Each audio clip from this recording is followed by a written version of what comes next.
जो लोग कमजोर ज़हन रखते हैं सारी जिंदगी फैसला ही नहीं होता, कोई डरते रहते हैं, सहमे सहमे वक्त गुजारते हैं। अपने आप को फिक्र, ये जो ईमान होता है ये बंदे को ताकतवर करता है, बंदा मजबूत हो जाता है। मुझे बताइए ना, जब ईमान पक्का हो के रोजी देने वाला अल्लाह है तो फिर बंदा किसी मालदार आदमी के पीछे कभी भागता है, कभी किसी बड़े आदमी से डरता है? जब उसे पता हो कि इज्जत और जिल्लत अल्लाह के दस्ते कुदरत में, फिर वो सियासतें साजिशें ये काम करता है। तो पहले तो मजबूती ईमान दरकार हमारे बच्चों के अंदर, हमारे मिजाजों के अंदर। जब तक वो मजबूती ईमान, हज़रत मौला अली शेर खुदा करमल्लाहु ताला वजहुल करीम एक दफा बड़े अलील हो गए, कमजोरी आ जाती है, बंदा बीमार हो जाता है। तो हमारे यहाँ बीमार लोग बाज़-औक़ात ऐसा जुमला बोलते हैं जो कुफर के ज़ुमरे में चला जाता है। आप परेशान जरूर हैं, तकलीफ में जरूर हैं, लेकिन आप बात वही करेंगे जो शरीयत इजाजत देती है। हज़रत अली शेर खुदा शदीद अलील थे।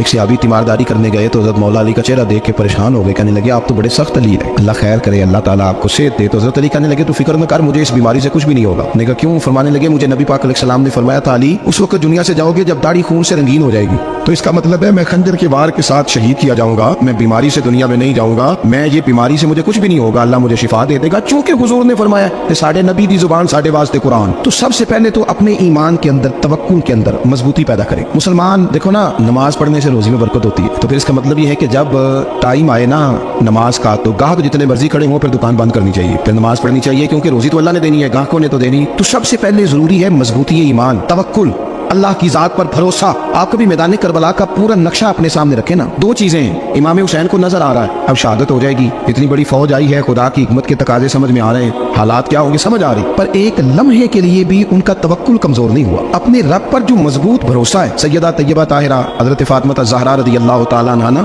ऊंट के बालों की बनी हुई चादर ओढ़ कर चक्की पीस रही थी। अभी भी बड़ा रोती है, गरीबी बड़ी है, बड़ी गरीबी है। हालांकि अब कौन बंदा पेबंद वाले कपड़े पहनता है? अब तो बड़ी मुश्किल से वो लोग मिलते हैं जो जूता टूट जाए तो गांठ के पहने, वरना तो नए जूते आ जाते हैं। हजरत सैयदा पाक ऊंट के बालों की बनी हुई चादर ओढ़ के चक्की पीस रही थी। नबी पाक सल्लल्लाहु अलैहि वसल्लम ने देखा, आंखों में आंसू जरूर आए, पर महबूब ने फरमाया फातिमा दुनिया में थोड़ी सी तकलीफ बर्दाश्त करो, क़यामत की सारी इज्जत अल्लाह आपको ही अता फरमाएगा। तो तवक्कुल की मजबूती, अल्लाह की जात पर भरोसा, अपने रब करीम के साथ उम्मीदों का वाबस्ता करना, इससे मजबूती आए। दूसरा फरमाया वामिलुस सालिहात, बेहतरीन अमल किया जाए, जिंदगी में नेक अमाल किए जाए, वक्त जाया ना किया जाए, हर वक्त कोई ना कोई काम बंदा करता रहे। यहाँ बहुत सारे लोग हैं जिनको लोग नेक कहना शुरू कर देते हैं ना, वो समझ लेते हैं शायद हम सच्ची मुची नेक हैं। लोग जो कहते हैं हज़रत साहब किबला, पीर साहब किबला, मैं ये तालिब इल्मों को, दोस्तों को, बल्कि अपने आप को भी कई दफा कहता रहता हूँ, अपने आप को समझाता हूँ कि ये लोग तुझे कह रहे हैं हज़रत साहब, ये तो रात को तो अपने आप से पूछना, अपने रब से पूछ। कभी मौका मिले तो अपनी गिरेबान में झांक, गौर करके तेरी कैफियत क्या है, तन्हाई में तेरा दिल अल्लाह से जुड़ता है कि नहीं, इबादत में दिल लगता है कि नहीं, खुदा का खौफ दिल में रहता है कि नहीं, गरीब की मोहब्बत, अजीजों कुर्बत वालों का एहसास तबीयत में मौजूद रहता है कि नहीं। ऐसे तो मेरा मतलब है, लोग कह देते हाजी साहब आप बड़े सखी हैं, तो इससे तो नहीं ना बंदे ने सखी होना, सखी तो तब होना जब अल्लाह की बारगाह में मकबूल होगा। आमाले सालेहा, नेक काम, और वो करता रहे बंदा, कोई भी काम उसे नेकी का मिल जाए ना। देखना अपना म्यार हर इंसान ने बनाया होता है कामयाबी का। कुछ लोगों का ख्याल ये होता है कि बच्चे मेरे पढ़ गए, अपनी अपनी जगह पे सेट हो गए, मैं अब बड़े सुकून में। कुछ की राय ये होती है कि मैंने सब बच्चे बच्चियों का ब्याह कर दिया है, घर मेरा बन गया है, अब मैं बड़े आराम में हूँ, करार में हूँ, सुकून में हूँ। तो अपनी अपनी राय होती है, लेकिन हकीकत वो है, असल वो है जिसे अल्लाह के कुरान ने बयान किया। अल्लाह करीम ने फरमाया वल अस्र, महबूब अलैहिस्सलाम हमें आपके ज़माना मुबारका की कसम हो, इन्नल इंसान लफी खुस्र, फरमाया बेशक इंसान खसारे में, नुकसान में। अपने तय कोई दावा कर लेता है, आप देखते हैं कि बहुत सारे लोगों के दावे अपने अपने होते हैं ना। किसी भी तालिब इल्म से आप पूछें पेपर दे के आए तो पेपर कैसा हुआ है, तो क्या कहता है? जब कैंडिडेट इलेक्शन लड़ते हैं तो रात को जब वो सोते हैं तो सारे जीत के ही सोते हैं, उनको सब यही कहते हैं कि लोग सारे तेरे साथ ही हैं। हालात ये जितने बादशाह हुक्मरान होते हैं, इनके बिगड़ने की बुनियादी वजह होती है कि ये खुश फहमियों में मुब्तला होते हैं। हम में से भी ढेर सारे लोग हैं जो खुश फहमियों में मुब्तला हैं। कुछ कहते हैं जनाब हमारी निस्बत बड़ी तगड़ी है, भाई निस्बत तो इमाम हुसैन से तगड़ी तो किसी की नहीं ना, तो सारी रात नमाज पढ़ते थे, रोजे रखते थे, अल्लाह को याद करते थे। आप खाली निस्बत पर बैठ कर अमल छोड़ जाए तो ये कैसे मुमकिन है? तो अपने अपने तई लोगों ने मेयार कामयाबी के कायम कर लिए हैं। अल्लाह फरमाता है कि महबूब मुझे कसम हो जमाने की, इंसान नुकसान में, ये दिन ब दिन जो वक्त गुजार रहा है तो इसका नुकसान, इसका खसारा, इसका घाटा बढ़ता जा रहा है, रोज नुकसान में। कितना कितना उम्र का हिस्सा लोगों ने जाया कर दिया, कितने कितने बेहतरीन लोग थे, लेकिन रोजी रोटी के पीछे वक्त सारा बर्बाद हो गया। ये रिज़्क़े हलाल के लिए दौड़ धूप हो वो तो बड़ी बात, लेकिन तकब्बुर के लिए और ख्वाहिशात, बेजा ख्वाहिशात की तकमील के लिए, एक दूसरे से आगे बढ़ने के लिए बड़ा वक्त जाया किया लोग। अच्छा कोई भी नहीं जीता, खानदानों में भी कोई नहीं जीता, बरादरियों में भी कोई नहीं जीता, पर लड़ाई सारी जिंदगी की है, मैंने आगे गुजरना, मैंने आगे, हालांकि कोई किसी को जीतने देता ही नहीं। अपने अपने तई लोगों ने मेयार कायम किए कामयाबी के। अल्लाह फरमाते हैं बेशक इंसान नुकसान में है, लेकिन जिसमें चार खूबियां पाई जाएं, अल्लाह का कुरान कहता है वो बंदा कामयाब हो। कौन कौन सी? इल्लल्लज़ीना आमनू, सब नुकसान में नहीं सिवाय उन लोगों के जो ईमान लाए। सबसे पहले क्या करे? ईमान हो उसके पास, मजबूत ईमान, वामिलुस सालिहात, और ईमान भी लाए और नेक काम भी करे। اور صرف نیک کام نہ کرے وتواصوا بالحق لوگوں کو حق بات کی نصیحت بھی کرے اور ظاہر ہے سچ بولے گا حق بولے گا تو بڑے لوگوں کے مفادات کو ٹھیس پہنچے گی کچھ لوگوں کو تکلیف بھی ہوگی تو اب جب تکلیف ہوگی تو پھر مصیبت بھی آئے گی تو اگر حق بات کہنی ہے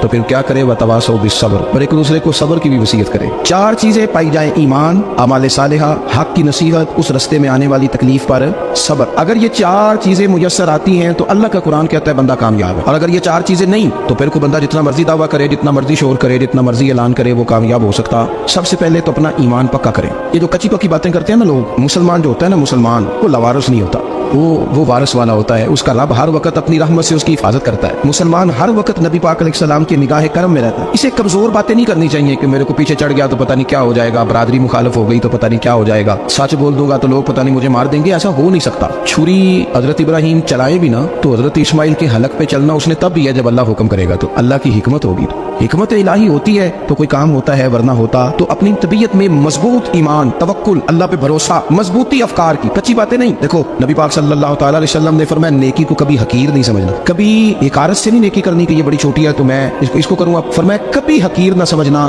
نیکی کا کام جو بھی ملے کر دینا فرمایا اگر بھائی سے مسکرا کے ملو گے بھی نا تو اس پر بھی اللہ تمہیں صدقے کا ثواب عطا کرے گا ہم تو اس دین سے کے ماننے والے ہیں جو کہتے ہیں تو گلی سے روڑا اٹھا دے کانٹا اٹھا دے کسی کی تکلیف دور کر دے کسی اس پر گنجائش کر دے کسی کے لیے آسانی کر دے جو بھی خیر کا کام میسر آئے پورے دن میں اسے چھوڑے نہیں صبح گھر سے نکلے وہ ایک صحابی تھے غالباً تابعی تھے تو بازار جاتے اپنے غلام کے ساتھ تو سارا بازار گھوم کے واپس آ گئے خادم نے کہا جناب نہ کوئی خریدا نہ کچھ بیچا تو آپ سارا بازار گھوم کے آ گئے فرمانے لگے تیرا کیا خیال ہے میں نے کچھ بھی نہیں کیا کہا جناب پھر کیا کیا ہے فرمانے لگے تم نے دیکھا جو بندہ بھی گزرا میں نے اس کو کہا السلام علیکم تو کتنی کو نیکیاں میں جمع کر کے آ گیا ہوں کوئی خیر جو میسر آئے ہم سمجھتے ہیں کہ شاید کوئی کروڑ کو روپیہ ہوگا تو پوری مسجد بناؤں گا تو پھر میں نے نیکی کر دی شاید جناب میں حالانکہ یہ چھوٹے چھوٹے کام ہے نا چھوٹے چھوٹے کام ان سے تو ان کی تو زیادہ ضرورت ہوتی ہے ان کی تو زیادہ حاجت ہوتی ہے کوئی آپ رستے میں گزر رہے ہیں تو نیچے کوئی کھڈا بنا ہوا ہے تو اس پر ہم کیا کرتے ہیں گاڑی میں بیٹھ کے تبصرہ کرتے ہیں اے روڈ کھورے کدو بننا ہے بھائی یہ کھڈا ہے نا تو آپ نیچے اترے نا تو آپ دھاوڑا لیں نا کئی پکڑے نا یہ تو 5 منٹ کا کام ہے یہاں آسانی کر دے نا آپ اس میں گنجائش کر دیں حضور سید عالم علیہ السلام نے فرمایا امام راضی نے حدیث لکھی ہے قیامت کے دن ایک بندے کو اللہ معاف کرے گا تو مالک وہ بندہ عرض کرے گا یا اللہ میں تو بڑا گنہگار ہوں کس وجہ سے معافی ہوئی فرمایا رات کے وقت تو گزر رہا تھا تیرے پیر سے روڑا ٹکرایا تھا تو نے اٹھایا ادھر ادھر دیکھ کے کہ کوئی اللہ کے کسی بندے کو تکلیف نہ ہو جائے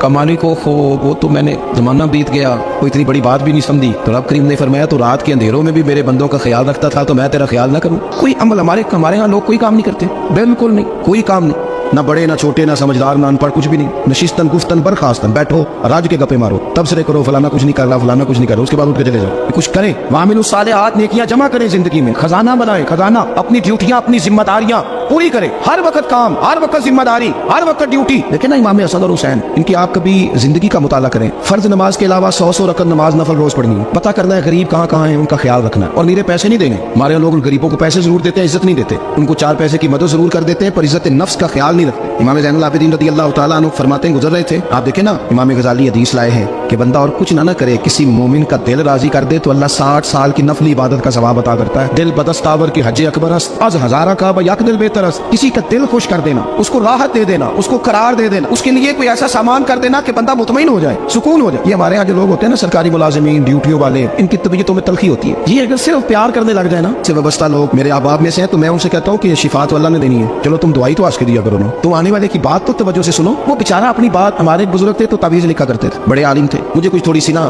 میرے دل میں ان کے بارے میں خفگی رہتی تھی کہ آپ اتنے بڑے عالم ہیں آپ کتاب لکھیں آپ تعویذ لکھ رہے ہیں اور پھر لوگوں نے کمائی کرنی ہوتی ہے آپ تو مفت دیتے ہیں سارا کچھ اتنی لمبی ڈیوٹی سارا دن بیٹھے رہتے ہیں آپ اور لکھتے تعویذ ہے میں نے ایک دن ان سے گزارش کی میں نے کہا شیخ آپ بڑے آدمی جن لوگوں کو اللہ نے رسوخ فی العلم عطا فرمایا ہوتا ہے ان میں سے آپ اللہ نے آپ کو پختگی دی ہے علم میں شعوری عالم ہے آپ سارا دن تعویذ فرمانے لگے یار میں تعویذ نہیں لکھتا اصل مسئلہ یہ ہے کہ جو تعویذ لینے آتا ہے وہ اپنا سارا دکھ سناتا ہے تو میں تعویذ نہیں لکھتا میں نہ بس لوگوں کے کلیجے ٹھنڈے کرتا ہوں میں کسی کا اب تو بچوں کے پاس ٹائم ہی نہیں وہ تو ابا کا دکھ نہیں سنتے تو بیٹھتے ہی نہیں اماں کہہ رہی ہوتی ہے کہ پتر کو 10 منٹ میرے پاس بھی بیٹھا کر لیکن پتر مصروف بڑا ہے ویڈیو چڑھانی ہے اس نے ہم الجھ گئے یہ چیزیں انسان کو نفسیاتی طور پر کمزور کر دیتی ہیں جو لوگ زیادہ یہ کام کرتے ہیں ان کے حافظے کمزور ہو جاتے ہیں وہ الجھ جاتے ہیں انہیں پتہ نہیں ہوتا رات میں نے کیا کہا تھا صبح میں کیا کہہ رہا ہر وقت نہیں ضرورت کے وقت ہر ٹائم نہیں مخصوص اوقات میں حضرت امام زین العابدین رضی اللہ تعالیٰ عنہ فرمانے لگے ہم گزر رہے تھے امام حسین ساتھ تھے تو رستے میں نا کچھ غربا غریب لوگ بیٹھ کے کھانا کھا رہے کہتے ہیں ہماری ان پر نظر پڑی تو انہوں نے حضرت امام حسین رضی اللہ تعالیٰ عنہ سے کہا حضور آئیے تشریف لائیے کھانا کھائیے ضروری نہیں ہوتا آپ کو سب کا کھانا پسند ہی آئے ٹیسٹ اپنے اپنے ہوتے ہیں ضروری تو نہیں کھانا پسند نہ بھی آئے تو دل تو پھر بھی راضی رکھنے چاہیے قربان جائیں نبی پاک نے کس طرح ہماری تربیت کی حضرت عائشہ صدیقہ رضی اللہ تعالیٰ عنہ فرماتی ہیں کریم محبوب کا میں نے یہ طریقہ دیکھا कि अगर खाना ना पसंद होता तो छोड़ देते, पर कभी उसमें से नुक्स ना निकालते, ऐब जो ही ना कर। गर्मी के मौसम में खड़ी है बेचारी खातून और कितनी मुशक्कत से उसने खाना बनाया और कितनी गर्मी सही है चूल्हे के सामने, लेकिन साहब को खाना रखा है तो वो कहते हैं ये तू की पकाया है, वो खाने वाली चीज है भाई, इस तरह करना। अब जो अगली इंडिया वो तू पका, आना तो खड़ा हो। ये पता चले ये काम कितनी मुशक्कत का है। जिंदगी में कुछ थोड़ा सा दूसरों का ख्याल रखना ये भी तो दीन का हिस्सा है। आप अपनी जिंदगी में हमेशा अपने लिए सोचे, किसी और का सोचे ही ना। तो मेरे अजीज याद रखेंगे आप, इमाम ज़ैनुल आबिदीन कहते हैं नबी पाक सल्लल्लाहु तआला अलैहि वसल्लम ने ना हजरत इमाम अली मकाम की, इमाम हसन और हुसैन की इस तरह से कुछ तरबियत फरमाई थी कि गरीब परवरी उनके अंदर रच बस गई, मिजाज बन गया। वो गुरबा बैठे थे दस्तरखान बिछाए सड़क के किनारे, तो इमाम हुसैन गुजरे तो उन्होंने आवाज दी। इमाम साहब लोग कहने लगे हुजूर थोड़ी रोटी नहीं खा लेते हमारे साथ, तो इमाम साहब आ गए, नीचे बैठ गए गरीबों के साथ। कोई जुर्रत करे ना, चलो अमीरों ने तो गरीबों के साथ बैठने की जुर्रत नहीं करनी, कोई पीर ही बैठ जाए गरीबों के साथ, वही मेहरबानी कर दे कि मैं पीर साहब हूँ कि बुलाऊं तो मैं ही चलो लंगर खा लूँ मुरीदों के साथ बैठ के। हमारी तो महफिलों में भी ना जी नात खानों का, मौलवियों का, दूसरों का खाना और होता है, और गरीब आदमी को शापर में चावल डाल के देते हैं, साथ उसे कहते हैं ये लंगर शरीफ है। भाई अगर ये शरीफ है, तबरक है, तो ये पीर साहब नहीं सी लगता, अटता है गले में लंगर उनको। ये लंगर शरीफ जो है ये नात खां को भी तो गुजरना, तबरक है कि नहीं? हाँ ना तो करो ना, तो जी ज्यादा तबरक वाली शैफ है वो पीरा भी तो खानी चाहिए ना। नात खां को उसके लिए लहदा से मुर्ग मुसल्लम आला खाने। मैं अक्सर दोस्तों से कहता हूँ चलो मिलाद शरीफ पे सही सबके लिए अच्छा खाना पकाओ। चलो जिस गरीबों के बच्चों को बेचारों को सारा साल वो बोटियों के लिए लड़ते हैं, तुम मिलाद भी अच्छी रोटी पका दो, तो बच्चा जब खाएगा ना बहुत सारी बोटियां और चावल और अपने अब्बा से पूछेगा कि अब्बा जी आज की गल है, तो हो सकता है गरीब बाप रो ही पड़े और उसे कहे पुत्र तो आज राज राज के खाज साढ़े नबी पाक दा मिलाद शरीफ। तो इमाम हुसैन रज़ी अल्लाह तआला अन्हु ना आके गरीबों के बीच बैठ गए जमीन पे, उन्होंने कहा खाइए। तो वो जिस तरह वो खा रहे थे ना सादे बर्तनों में, साथ इमाम हुसैन खाना खाने लग गए। मैंने कहा खैर का काम कोई भी मिले उसे जाया, चलो और कुछ नहीं कर सकते थे, किसी को सड़क ही पार करा देना बिना को, चलो और कुछ नहीं कर सकते, तो आपको पता है कि सामने वाला बोझ लेके गुजर रहा है, आप थोड़ा सा हट जाए रोड से, उसे गुजर लेने दे। कोई तो काम जिंदगी में कोई इरादा तो खैर का बंदा करे। इमाम हुसैन बैठ गए, उनके साथ रोटी खाई, थोड़ी देर के बाद इजाजत ली, फरमाया जाऊं, कहने लगे हुजूर और खाइए, फरमाने लगे मैं तो अभी रोटी खा के आया था और आज तक ऐसा नहीं हुआ कि दोबारा खाना खाऊं, एक लुकमे की भूख नहीं थी, जितना भी खाया है ना ये तुम्हारा दिल खुश करने के लिए खाया है। गुरबा मसाकिन की वामिलुस सालिहात, ईमानदार बंदा ईमानदारों जैसे काम करता ही अच्छा लगता है। 25-25 हज किया इमाम हसन और हुसैन ने मदीने से मक्के पैदल जाकर। मैं कहता हूँ चलो हम बाजमात नमाज ही पढ़ लिया करें। चले हुजूर सल्लल्लाहु अलैहि वसल्लम ने फरमाया फजर की नमाज पढ़ के बैठ जाओ, इशराक चाश तक अल्लाह का जिक्र करो, 2 नफल इशराक के 2 चाश्त के पढ़ लो, अल्लाह 2 हज और 2 उम्रे का सवाब अता कर दे। मुश्किल काम तो नहीं। अहले बैत ने हमें सबक ये पढ़ाया है, हुजूर के असहाब ने हमें सबक ये पढ़ाया। तीसरी बात फरमाया वतवासो बिल हक, सिर्फ ये नहीं कि तुम नमाज पढ़ के तो बैठ जाओ, तुमने ना बेनमाजी को नमाज की दावत भी देनी है। मजलूम पर जुल्म होता रहे और कोने में चुप करके बैठे नहीं रहना, बल्कि अगर हाथ पकड़ा जा सकता है तो जालिम का हाथ पकड़ना है। नबी पाक अलैहिस्सलाम ने फरमाया अपने भाई की मदद करो चाहे वो जालिम हो या मजलूम हो, भाई की मदद करो चाहे जालिम हो या मजलूम हो। तो सहाबा ने अर्ज़ की या रसूल अल्लाह सल्लल्लाहु तआला अलैहि वसल्लम ये मजलूम की मदद तो समझ में आती है, ये जालिम की मदद कैसे करें? नहीं समझ आ रही है आपको बात? या रसूल अल्लाह सल्लल्लाहु तआला अलैहि वसल्लम मजलूम के साथ खड़ा होना तो हमारी अकल में आ गया, तो जालिम की मदद कैसे करनी है? नबी पाक सल्लल्लाहु तआला अलैहि वसल्लम ने फरमाया जालिम को जुल्म करने से रोक दो, तुमने उसकी मदद कर दी, उसे बाज करो। लेकिन हम तो इतनी जुर्रत ही नहीं रखते बदी को बदी कहने की, इतनी ताकत ही नहीं होती, झूठ को झूठ कहने की हिम्मत। हमारे घर में सारा कुछ हो रहा होता है, हमें पता होता है कि फलां जगह पे हमारा कबीला हमारी बरादरी गलत है, पर इतनी जुर्रत करते हम सच बोलते जरूर है पर दूसरों के बारे में, अपने बारे में सच बोलने को तैयार नहीं होते।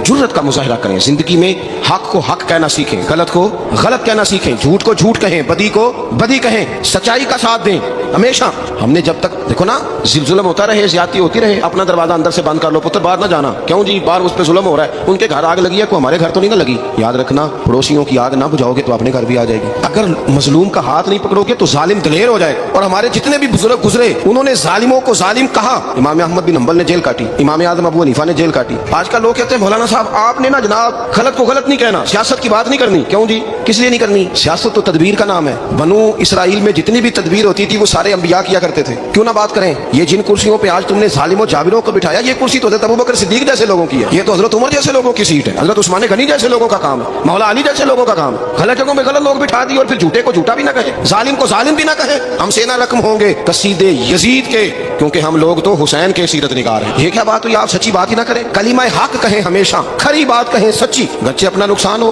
हक के साथ खड़े होना सीखें। वतवासो बिल हक, सारी आसानी थी, इमाम हुसैन को कोई मसला नहीं था, आराम से बैठे थे। आज कितने मौजों में बैठे हैं, पीर साहिबान, मौलवी साहिबान, खतीब साहिबान, सियासतदान, वडेरे, मौज लगी हुई है, किसी को कुछ नहीं कहना, कुछ कहेंगे तो फिर बंदे मुखालफत करेंगे। तो इमाम हुसैन मस्जिद नबी में जुमा पढ़ाते थे, चुप करके बैठे रहते। हुजूर सैयद आलम अलैहिस्सलाम के मज़ार अनवर के पास बैठे थे, बैठे रहते। लेकिन इमाम हुसैन ने फरमाया जालिम हुक्मरान बने तो वो कौमों को तकलीफ देते, वो मिली नुकसान करते, वो उम्मत का चेहरा मोहरा बिगाड़ के रख देते। देते हैं, लिहाजा खड़े होना पड़ता है, कलिमा हक कहना पड़ता है, इलाहे कलिमतुल हक के लिए निकलना पड़ता है। आप अपनी जिंदगी के अंदर सच्ची बात करना सीखें। इलेक्शन के दिन आ गए, मेरे एक बड़े मोहब्बत वाले साथी थे, वो आ गए वोट के लिए। वैसे भी ये जो बीमारी हमारे मुल्क में ना जी, हमारे यहाँ हुक्मरान बाजों का कहते हैं हो जी जमहूरियत बड़ी जरूरी है। वो भी किस मुसीबत का नाम है जमहूरियत। इकबाल तो कहते हैं कि ये वो चीज है कि जो जिसमें पता ही कोई नहीं होता, पढ़े लिखे अनपढ़ का, छोटे और बड़े का, सियाने और बेवकूफ का। जमहूरियत वो तर्ज हुकूमत है कि जिसमें बंदों को गिना करते हैं, तोला नहीं करते रहते हो हर वक्त। कौम को उसका हक मिलना चाहिए, गरीब की मदद होनी चाहिए, इंसाफ मिलना चाहिए। बाकी ये तुम्हारी कहानियां हैं डिक्टेटरशिप और जमहूरियत, और हमें तुम्हारी समझ भी नहीं आती। हर डिक्टेटर के साथ होते हो, बातें जमहूरियत की करते हो, जहां तुम्हारा दिल करता खड़े रहते हो। हमें तो कोई इससे गरज नहीं, काम होना चाहिए। बल्कि जो लोग कुव्वत नाफजा रखते हैं उन्हें समझना चाहिए कि मुल्क की भाग दौड़ हमेशा मजबूत हाथों में रहे, और वो इस तरह का निजाम बसा करें, मिल बैठे सारे इदारे कि गरीब की सुनी जाए। वो मुझे बड़ी अच्छी तरह याद है, जब वो एक हुकूमत खत्म हुई और जो एक फौजी रह के गए थे 11 साल, उनकी हुकूमत आई तो मैं बाहर निकला तो एक बुजुर्ग थे, वो सुबह सुबह नाश्ता बेचा करते थे हमारे इलाके में, चावल और चने बने। तो मैंने उनसे कहा, बुजुर्गो पता लगा जी रात की हुकूमत बदल गई है। तो फरमान लगे, पुत्र जेड़ा मर्दी भी आ जाए, मैं तो चावल बेच के रोटी खानी, हमें तो इनसे गरज ही नहीं। अल्लाह जाने कौन आया कौन गया, तो खेल तमाशा बनाया हुआ। तो झूठे को झूठा कहे। मेरे एक दोस्त हैं इलेक्शन लड़ते हैं, मुझे एक दफा आके कहने लगे, आपने कभी वोट नहीं डाला, इस दफा जरूर डाले। मैंने कहा नहीं डालता मैं। कहने लगे वोट कौन की अमानत है, तो मैंने कहा अमानत किसी बेईमान को दे दूं? अमानत तो अमानतदार को दी जाती। नहीं समझे आप बात? ये सारे कहते हैं ना वोट कौम की, तो अमानत किसको देनी चाहिए? सही बताओ। चलो तुम बोलना नहीं, बस दिल च गल रखनी, दिल च देते वैसे अमानतदार नहीं हो ना। नहीं मैंने कहा बोलना नहीं, हमें किसी को पता ना लग जाए। देते वैसे अमानतदारों को ही हो ना। ये अपने दिल से पूछो, फैसला लो, अल्लाह से डरो। जालिम का मददगार जालिम होता है, जालिमों का मददगार जालिम होता है। वो तेरे मेरे वोट पर जीत कर जब जुल्म करेगा तो फिर कौन है जो ये दावा करेगा कि जनाब मैं जालिम का मददगार नहीं? सोचो समझो गौर करो। इमाम हुसैन रज़ी अल्लाह तआला अन्हु ने फरमाया, सच को सच कहेंगे, झूठ को झूठ कहेंगे। ये नहीं हो सकता कि जनाब जुल्म होता रहे और चुप रहे। और ये सबक कहां से पढ़ा उन्होंने? मौला अली शेर खुदा से। जब हजरत उस्मान गनी रज़ी अल्लाह तआला अन्हु पर बलवानियों ने हमला किया ना, तो चूंकि हजरत उस्मान गनी खालू थे इमाम हसन और हुसैन के, हजरत उस्मान खालू हैं, सगे खालू हैं, तो हजरत मौला अली शेर खुदा ने ये नहीं कहा कि पुत्र इतने बंदे आ गए हैं, तलवारें हैं, मुआसरा है, बाहर ना निकलना, बल्कि हजरत मौला अली ने खुद अपने दोनों बेटों को तलवारें पकड़ाई और हजरत उस्मान गनी के दरवाजे पे खड़ा करके कहा, पुत्र ख्याल रखना तुम्हारे होते हुए कोई भी शख्स हजरत उस्मान गनी का दरवाजा ना क्रॉस कर पाए। खुद अपने बच्चों, हर जंग में हजरत अली साथ लेके जाते थे। हम तो बच्चों को दिलेरी सिखाते ही नहीं, बुज़दिल। और कुछ हमें बाबे मिल गए, वो कहते हैं मुंडे साया है। मैं क्या बाबे आप साया है, इनू भी करो दम कराओ, इसको नजरी साया आता है। कैसे नादानों से पाला पड़ गया। क्या होता है वो साया? अच्छे भले सियाने नौजवान बत्ती बंद करके अंदर लेटा हुआ बच्चा है, बाबा कह गया साया। बाबा केड़ा कह गया जेड़ा बाहर रोटी लेना आया सी। बेटी पहुंची सरकार होंगी तो टुकर ही घर खा लेंदी। लोगों की किस्मत का हाल बताता है, अपनी इतनी खराब है कि मांगता फिरता है। क्या मजाक बनाया हमने अपने साथ। थोड़े समझदार हो जाए, हर बंदे की बात का असर कबूल ना किया करें। मोमिन के पास ताकतें होती हैं, जो जिधर लगाता है चुप करके लग जाते हो। इन्नल्लज़ीना क़ालू रब्बुनल्लाहु सुम्मा इस्तक़ामू ततनज़्ज़लु अलैहिमुल मलाइका। अल्लाह कहता है तू डटना सीख, रब का नाम लेके डट जा, रब तेरी मदद के लिए फरिश्ते भी नाज़िल कर देगा। फरमाया ये नबी मोमिनों के जानों से भी ज्यादा करीब है। हम बड़ा आम लफ्ज बोलते हैं कि फलां चीज मेरे दिल के बड़ी करीब है, मेरी सोच के बड़ी। जो लोग दिल के करीब होते हैं उनके पास उठने बैठने को दिल करता है। तो अल्लाह करीम ने कुरान पाक में फरमाया कि ये पैगंबर सल्लल्लाहु अलैहि वसल्लम तुम्हारी जानों से भी तुम्हारे करीब है। और हुजूर ने वजाहत कर दी, नबी पाक ने वजाहत कर दी। हुजूर ने फरमाया ला युमिनु अहदुकुम हत्ता अकूना अहब्बा इलैहि मिन वालिदिही व वलदिही वन नासि अजमईन औ कमा क़ाल नबी सल्लल्लाहु अलैहि वसल्लम। फरमाया तुम में से कोई उतनी देर तक मोमिन हो ही नहीं सकता जब तक हर चीज से बढ़कर मुझसे प्यार न करे। एक मिसाल दे लूं, बात आसान हो जाएगी। जिस घर के अंदर पैसा बेशुमार हो, दौलत बेशुमार हो, मकान एक नहीं चार हो, और दुनिया की सारी आसानियां घर में मौजूद हो, सारे दोस्त मेरी बात पे तवज्जो करना, हर शय हो, बैंक बैलेंस भी ठीक ठाक हो, बच्चों का फ्यूचर सेफ हो, लेकिन घर के अंदर मियाँ बीवी की सुलह ना हो। बच्चे कहते हैं घर में हर चीज है पर अम्मी और अब्बा का झगड़ा हर वक्त जारी रहता है, वो घर सही चलता है? आपने बोलना इसलिए नहीं कि ये बातें लोग, ये घर के अंदर की बातें ना। हालांकि पाकिस्तान का तज्जिया यह है कि 95% मियाँ बीवी के हालात ठीक नहीं पाकिस्तान, ये सरकारी आदादोशुमार है। 95% घरों में इख्तलाफ राय है। ये बात जहन में बिठा ले कि मियाँ बीवी का अगर इत्तेफाक नहीं ना होता तो वो कहे कि घर में कोई भी खुशी रहेगी, तो ये मुमकिन ही नहीं, ये सवाल ही नहीं पैदा हो। 6 बच्चे होते हैं और शादी को 24 साल गुजर जाते हैं, फिर भी तलाक हो जाती है। इसलिए कि मियाँ बीवी के लिए सबसे जरूरी चीज आपस की मोहब्बत है। और यार क्या खूबसूरत अंदाज है मेरे रसूल पाक अलैहिस्सलाम का। जितनी शानदार तबीयत हुजूर ने मौला अली शेर खुदा की थी, इतनी कोई कर सकता है? और जितनी आला तरीन तरबियत और हुस्न सैयदा फातिमा को अल्लाह ने दिया, किसी और को मिल सकता है? लेकिन मेरे नबी पाक अलैहिस्सलाम ने उनकी शादी के बाद उनको इकट्ठे बिठा के, उनके सर आपस में जोड़ के हाथ उठा के दुआ की थी, ऐ अल्लाह इनके दरमियान मोहब्बत पैदा फरमा दे। मियाँ बीवी के दरमियान जो सबसे अहम चीज है वो मोहब्बत है। बच्चे कहते हैं हम किधर जाए, अब्बा की सुने कि अम्मा की सुने? और अक्सर घरों में बच्चों की तरबियत रुक जाती है इसलिए कि मियाँ बीवी का सलूक नहीं होता, तबाही उतर जाती। घर के अंदर हर शय है पर इनका प्यार नहीं। पता ये चला कि घर में मोहब्बत ना हो तो घर नहीं चलता, अगर मोहब्बत के बगैर एक घर नहीं चल सकता तो मोहब्बत मुस्तफ़ा के बगैर दीन कैसे चलेगा। घर नहीं चलता मेरे भाई, टूट जाता है, बिखर जाता है। सारा कुछ होने के बावजूद मैंने मर्दों को रोते हुए देखा है, औरतें तो रोती हैं, मैंने मर्दों को रोते हुए देखा।